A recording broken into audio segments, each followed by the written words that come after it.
যুক্তরাষ্ট্রের homeland security budget নিয়ে রাজনৈতিক অচল অবস্থার কারণে মার্কিন যুক্তরাষ্ট্রের বিমানবন্দরে চরম বিশৃঙ্খলা দেখা দিয়েছে। সিনেটররা সমাধানের পথ খুঁজতে দৌড়ঝাঁপ করলেও এখনও চূড়ান্ত কোনো সমঝোতাই হয়নি। এর ফলে সাধারণ যাত্রীদের ভোগান্তি দিন দিন বেড়েই চলেছে। রাজনৈতিক টানাপোড়েনের কেন্দ্রবিন্দুতে রয়েছে ডিপার্টমেন্ট অব হোমল্যান্ড সিকিউরিটি এর অর্থায়ন। প্রস্তাব অনুযায়ী সংস্থার বেশিরভাগ কার্যক্রম চালু রাখা হলেও বিতর্কিত অভিবাসন কার্যক্রম, বিশেষ করে আইসি এর এনফোর্সমেন্ট অংশ বাদ দেওয়ার কথা বলা হয়েছে। এই বিষয়টি দুই দলের মধ্যে প্রধান বিরোধের কারণ হয়ে দাঁড়িয়েছে। জানা গেছে, মার্চের মাঝামাঝি থেকে বাজেট বন্ধ থাকায় বিমানবন্দরের নিরাপত্তা ব্যবস্থা দুর্বল হয়ে পড়েছে। এর প্রভাবে টিএসের হাজারো কর্মী বেতন না পাওয়ায় কাজে অনুপস্থিত থাকছেন বা চাকরি ছেড়ে দেওয়ায় দীর্ঘ লাইন, বিলম্ব এবং অনিশ্চয়তা এখন যাত্রীদের নিত্যসঙ্গী। হিউস্টন, আটলান্টা এবং বাল্টিমোর ও ওয়াশিংটন আন্তর্জাতিক বিমানবন্দর সহ বড় বড় বিমানবন্দরে যাত্রীদের ফ্লাইটের কয়েক ঘন্টা আগেই পৌঁছাতে বলা হচ্ছে। কোথাও কোথাও নিরাপত্তা লাইনে অপেক্ষার সময় হয়ে যাচ্ছে 4 থেকে 5 ঘন্টারও বেশি। এদিকে পরিস্থিতি সামাল দিতে কিছু বিমানবন্দরে আইসি কর্মকর্তাদের নিরাপত্তা চেকপয়েন্টে দায়িত্ব দেওয়া হয়েছে, যা নতুন বিতর্ক সৃষ্টি করেছে মার্কিন যুক্তরাষ্ট্রে।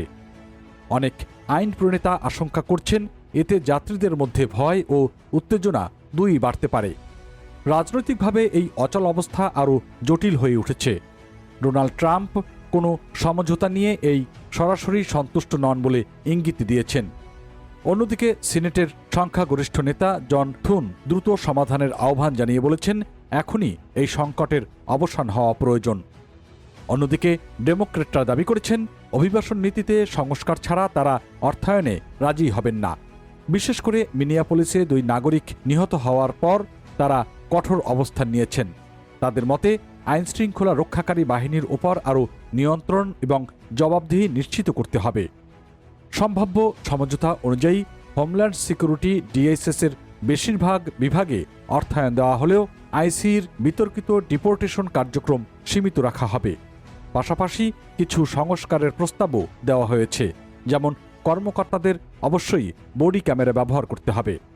এছাড়া নতুন হোমল্যান্ড সিকিউরিটি প্রধান হিসেবে মার্কোয়ে মুলিন দায়িত্ব নেওয়ার পর পরিস্থিতি কিছুটা পরিবর্তনের আশায় দেখা যাচ্ছে। তবে বাস্তবে সংকট কাটাতে রাজনৈতিক সমঝোতাই এখন সবচেয়ে বড় চ্যালেঞ্জ। সব মিলিয়ে যুক্তরাষ্ট্রের বিমানবন্দরগুলোতে যে অচল অবস্থা তৈরি হয়েছে, তা শুধু যাত্রীদের ভোগান্তি বাড়াচ্ছে না, বরং দেশের অভ্যন্তরীণ রাজনৈতিক বিভাজনকেও স্পষ্ট করে তুলছে। এখন প্রশ্ন, কবে নাগাদ এই অচল অবস্থা কাটবে এবং স্বাভাবিক হবে যুক্তরাষ্ট্রের বিমান চলাচল?